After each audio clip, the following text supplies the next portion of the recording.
30th 2005.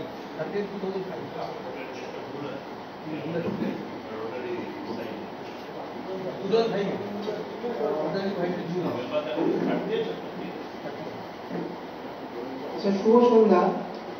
আজকে এই কর্সের প্রোগ্রামে উপস্থিত first district governor Rotarian Debashis Mitra, Debashis দা, club president doctor Pratik Kumar Mitra এবং কামিং প্রেসিডেন্ট দিবাকর দা, এবং আমার সঙ্গে উপস্থিত রয়েছেন আমাদের জোন 33 এজি অমিত দা। আমরা আজকে এখানে কোর্স প্রেজেন্ট করতে এসেছি। কোর্সটা কিছুই না, এটা একটা ডিস্ট্রিক্টের সাথে ক্লাবের একটা মেলবন্ধন। আমরা এজি এবং জেডএস হিসাবে এখানে এসেছি যাতে আপনাদের ক্লাবকে সুষ্ঠুভাবে আমরা সাপোর্ট করতে পারি। আপনাদের সমস্ত রকম কোয়ারিজ, আপনাদের ডিস্ট্রিক্টের কোনো সাপোর্ট থাকলে যাতে আমরা দুজন আপনাদের সঙ্গে সবসময় আছি, যে কোনো পরিস্থিতিতে আমরা আপনাদের সঙ্গে আছি। এবং কোর্সের মেন যে ট্রেনিং সেশনটা সেটা আমাদের এজিই নেবেন, যেটা উনি প্রেজেন্ট করেছেন। আজকে আমার হয়তো প্রেজেন্ট থাকা হলো না, বাই চান্স হয়ে গিয়েছে। তো উনি রয়েছেন এবং আমার তরফ থেকে ক্লাবের সমস্ত মেম্বারকে শুভেচ্ছা রইল এবং কামিং প্রেসিডেন্ট এবং তার টিমকে আমার বেস্ট উইশেস রইল যাতে কামিং ইয়ারটাও লাস্ট ইয়ারগুলোর মতো সাকসেসফুলভাবে কমপ্লিট করতে পারে। It's my best wishes to all the members and all the family members as well. Thank you. আমার খুব ভালো লাগছে যেখানে কোর্স করতে এসেছি সেখানে দেবাশিস মিত্র ফার্স্ট ডিস্ট্রিক্ট গভর্নর এখানে উপস্থিত। এছাড়া এই ক্লাবের সবার সঙ্গে হয়তো আলাপ নেই, কিন্তু অনেকেই কিন্তু ব্যক্তিগতভাবে কল্যাণে খুব ভালো করেই চিনি, আর অনেকেরই মুখ চেনা, হয়তো সেরকমভাবে আলাপ হয়নি। এবার ডিস্ট্রিক্ট ট্রেনিং অ্যাসেম্বলিতে কয়েকজনের সঙ্গে আলাপ হয়েছে, যে ইনকামিং প্রেসিডেন্ট দিবাকর বাবু ওনার সঙ্গে আলাপ হয়েছে, আরো কয়েকজনের সঙ্গে আলাপ হয়েছে। তো ভালো লাগছে। কোর্স ব্যাপারটা কি? কোর্স ব্যাপারটা হচ্ছে যে কার কি দায়িত্ব আছে সেই দায়িত্বটা পালন করা। এই স্মুথ ভাবে মানে সিস্টেমেটিক ভাবে যদি জিনিসটা পালন করা হয় তাহলে ক্লাবটা কিন্তু খুব সুন্দরভাবে চলে। আর এই ক্লাবটা যেহেতু মানে অনেক ভাইব্রেন্ট মেম্বার নিয়ে আছে এবং ডিস্ট্রিক্টের সঙ্গে যুক্ত আছে বিভিন্ন ডিস্ট্রিক্ট প্রোগ্রামের মাধ্যমে, সুতরাং কোনো কিছু অসুবিধা হওয়ার কথা নয়। তবে ডিস্ট্রিক্ট গভর্নরের প্রতিনিধি হিসেবে আমি এবং সন্দীপ এসছি কিছু কথা বলার জন্য। এই কোর্সে কয়েকটা জিনিস বিশেষ করে আলোচনার বিষয় আছে, সেটা হচ্ছে club administration, membership, Rotary foundation, public image আর সার্ভিস প্রজেক্টস। ক্লাব অ্যাডমিনিস্ট্রেশন ব্যাপারটা এখন খুব গুরুত্বপূর্ণ হয়ে দাঁড়িয়েছে, যেহেতু এখন কিন্তু কিছু জিনিস কোনো জিনিসের কাগজ কলমে হচ্ছে না, সবকিছু আপলোড করার বিষয় আছে। অর্থাৎ ডিস্ট্রিক্ট গভর্নর ভিজিটের আগে যে জিনিসগুলো আগে আমরা বই আকারে তৈরি করতাম সেটা কিন্তু সব এখন আপলোড করতে হবে। আপনি কোনো প্রজেক্টস করলেন, সেই প্রজেক্টসটা আপলোড করতে হবে, ওইরকম আপলোড করতে হবে। আগের মতো যেমন আমরা ছবি পাঠাতাম সেরকম জিনিস করা যাবে না। এবং ডে বাই ডে সেই জিনিসটা যদি না করা হয় তাহলে পরে গিয়ে একটা প্রবলেম হবে। সুতরাং এই ক্লাব অ্যাডমিনিস্ট্রেশনের যিনি দায়িত্বে আছেন সবসময় সেক্রেটারি বা প্রেসিডেন্ট করবেন এমনও মানে নেই, হয়তো ক্লাবের কোনো একজন বিশিষ্ট ব্যক্তি আছেন যাকে আমরা এক্সিকিউটিভ সেক্রেটারি বলে থাকি, যাই না আছে কিন্তু কোনো এক্সিকিউটিভ সেক্রেটারি, তো সে জেনারেলি তিনি করে থাকেন। মানে মোট কথা যিনি কম্পিউটারের ব্যাপারে বেশিভাবে ওয়াকিবহাল, তার পক্ষে এটা করা খুব সোজা।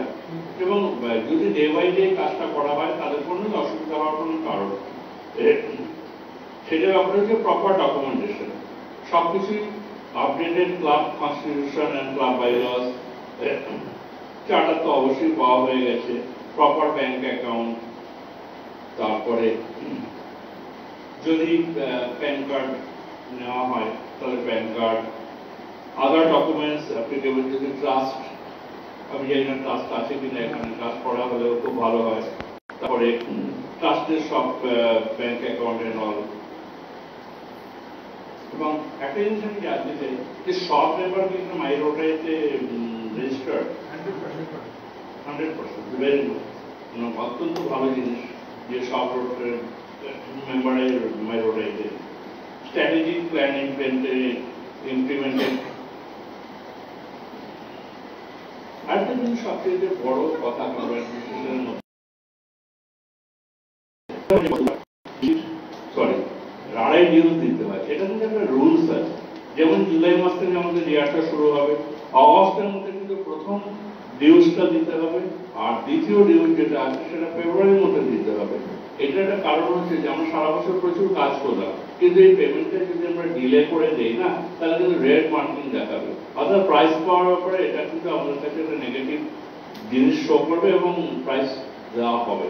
এটা কিন্তু একটা বড় ক্রাইটেরিয়া যে প্রথম 2 মাসের মধ্যে, অর্থাৎ দুটো হাফেরই প্রথম 2 মাসের মধ্যে আড়াই ডিউজটা আমাদের পেমেন্ট করে দিতে হবে।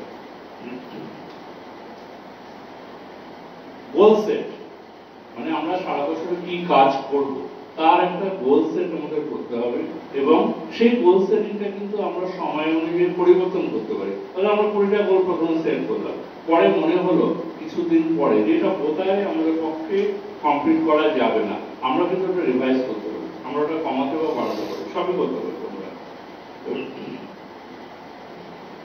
জিএমএল এ যদি কিছু বের করা বা সেটা কিন্তু ওই যে রিপোর্ট যেটা করা হবে সেটা থেকে নেওয়া হবে। আগে যেটা বললাম যে ডাইরেক্ট আমরা কিছু পাঠাতে পারবো না। আচ্ছা, নতুন কোনো মেম্বার যদি হয় তার নামটা রোটারি নিউজ, এটা আমাদের অভিযোগ। নতুন মেম্বার হয় তারপরে আমি কোনো রোটারি নিউজটা থেকে কোনো বই পাচ্ছি না, আমরা রোটারি নিউজ বই পাইছো, তার দায়িত্বটা কিন্তু আমাদের। তাদের প্রপারলি যদি তাদের নাম ঠিকানা প্রপার পুরো মানে পোস্টাল কোড সব জিনিস যদি তাদের কাছে আমরা না পাঠাই, তাহলে তারা কি করে বইটা পাঠাবে? তাহলে আমার মতে যদি এমন কেউ থাকে যিনি পাচ্ছেন না, তার জিনিসটা কিন্তু আলাদা করে পাঠাতে হবে, মেল করতে হবে যে আমাদের এই ক্লাবে এই মেম্বাররা পাচ্ছে না বা ইরেগুলার ভাবে পাচ্ছে। কারণ আমি এখন টাকা দিচ্ছি, সেই মেম্বারের কিন্তু রাইট আছে ওই একটা বই মাসে পাওয়া।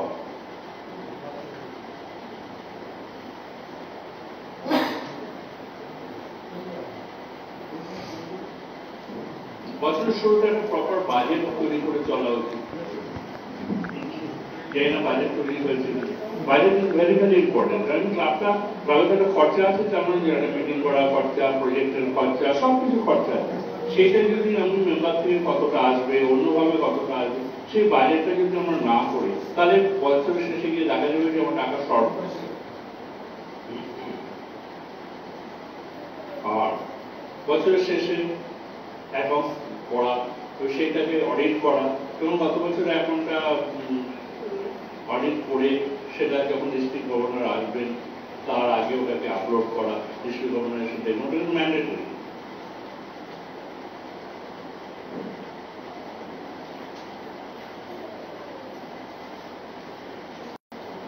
কটা করে মিটিং হয়? 4টি, মানে আই থিংক ইটস এক্সেলেন্ট। 4টে মিটিং বোধ এখন কেউই করে। Very good. মিটিংটা বেশি হলে কি হয়, ক্লাব মেম্বারের মধ্যে একটা বন্ডেজ তৈরি হয়। সব ক্লাবে আগে 4টেই করতো, কিন্তু এখন যেহেতু রোটারি ইন্টারন্যাশনাল থেকে কিছু রিল্যাক্সেশন দিয়ে দিয়েছে, 2টো মিটিং বললেও চলবে। 4টে যদি করা হয় অত্যন্ত ভালো জিনিস আর কি। বোর্ড মিটিং প্রত্যেক মাসে এক্সেলেন্ট। মানে এখানে আর কষ্ট করার কোনো মানে নেই, সবকিছুই গড়বড়িয়ে চলছে আর কি। অ্যানুয়াল মিটিং যেটা ডিসেম্বর মাসে সবার, সেখানে পরের কমিটি তৈরি করা,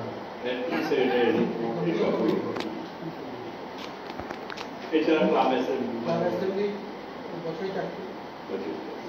ক্লাব মেম্বার এবং তাদের পরিবারের লোকদের মধ্যে একটা বন্ডেজ তৈরি হয়। মেম্বারশিপ যেটা এবার ডিস্ট্রিক্ট গভর্নরের একটা ড্রিম বা যাই বলা হোক না, 10% নেট ইনক্রিজ অফ মেম্বারশিপ, মানে নেট ইনক্রিজ বলতে দেখা যায় যে অনেক ক্লাবেই কিছু মেম্বার চলে যায়, আবার কিছু মেম্বার আসে, আলটিমেটলি দেখা যায় যে প্লাস মাইনাস 0 হয়ে যায়, কোনো সময় মাইনাস হয়ে যায়। সেই ক্ষেত্রে 10% বলছে যে নেট ইনক্রিজ, মানে এখানে যদি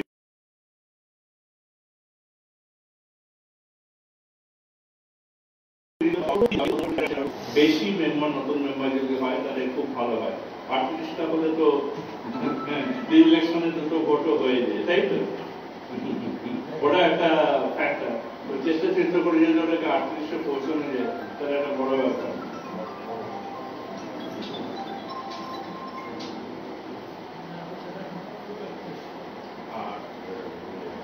আগে আগে যখন ক্লাবে আমাদের ডিফারেন্ট ভোকেশন নিয়ে কথা হতো তখন কিন্তু একটা ভোকেশনের সম্ভবত একজন বা দুজন করে মেম্বার হতে পারত। এখন সেই জিনিসটা তুলে দিয়েছে, কিন্তু স্টিল যদি বিভিন্ন পেশার লোকজনকে একটা ক্লাবে সামিল করা যায় তাহলে কিন্তু ক্লাবটা আরো বেশি ভাইব্রেন্ট হয়। শুধু ডাক্তারের ক্লাব বা শুধু অ্যাডভোকেটের ক্লাব বা শুধু বিজনেসম্যান, সেটা ঠিক ভালো নয়। সব রকম পেশা, সমাজের যে বিভিন্ন রকম পেশা আছে তাদের সবার সেই রিপ্রেজেন্টেশন যদি থাকে তাহলে সেই ক্লাবের জিনিসটা মানে মহিলা মেম্বার কজন আছে সেটা বোধ হয় আরেকটু বাড়ালে ভালো হয়। সেটা একটু লক্ষ্য করার বিষয়, একটু দেখবেন।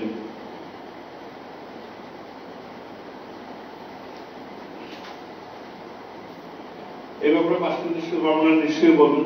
রোটারি ফাউন্ডেশন আমরা সবাই জানি যে টাকা যেটা আমাদের দেওয়া হয় রোটারি, কোনো ম্যাচিং গ্র্যান্ট বা district grant whatever it is, সেই টাকাটা কোত্থেকে আসে? সেই টাকাটা আমরা যেটা দিই সেই টাকাটাই তো ফেরত আসে। তা আমরা যদি সঠিকভাবে সেই টাকাটা রোটারি ফাউন্ডেশনে জমা না করি তাহলে তো দেওয়া সম্ভব না। তো সেই ব্যাপারে একটু নজর রাখার বিষয় আছে।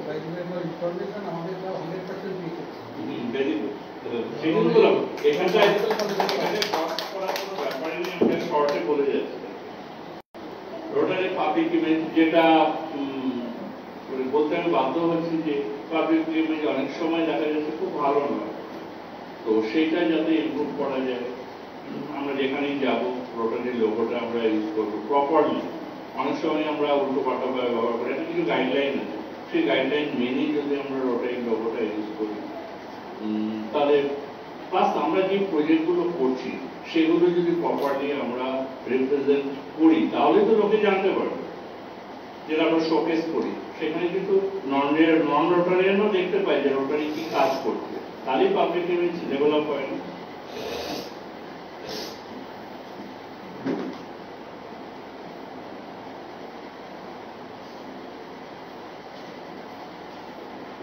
মানে খুব শর্টে চলে যাচ্ছি, পনেরো বেরিয়ে যাওয়ার ব্যাপার আছে। সব তো এখন সব ঠিকঠাকই আছে, নতুন করে বেশি কিছু বলার নেই।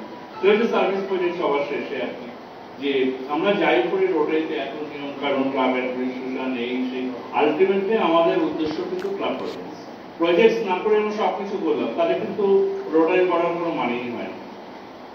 সবকিছু করবো কিন্তু আসলে আমাদের উদ্দেশ্য হবে সার্ভিস প্রজেক্ট করা বিভিন্ন ভাবে।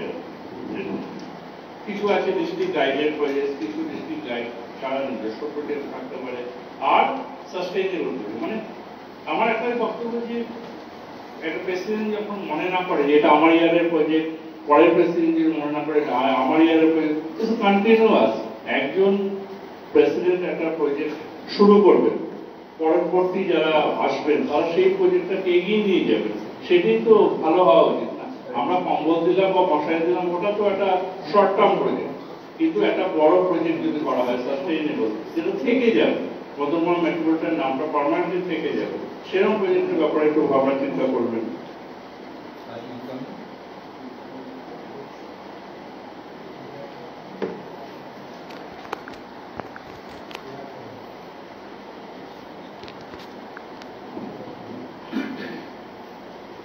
আমরা জেনারেলি পাঁচটা বিষয় নিয়ে ভাবি, সেটা হচ্ছে club service, professional service, community service, international service, youth service.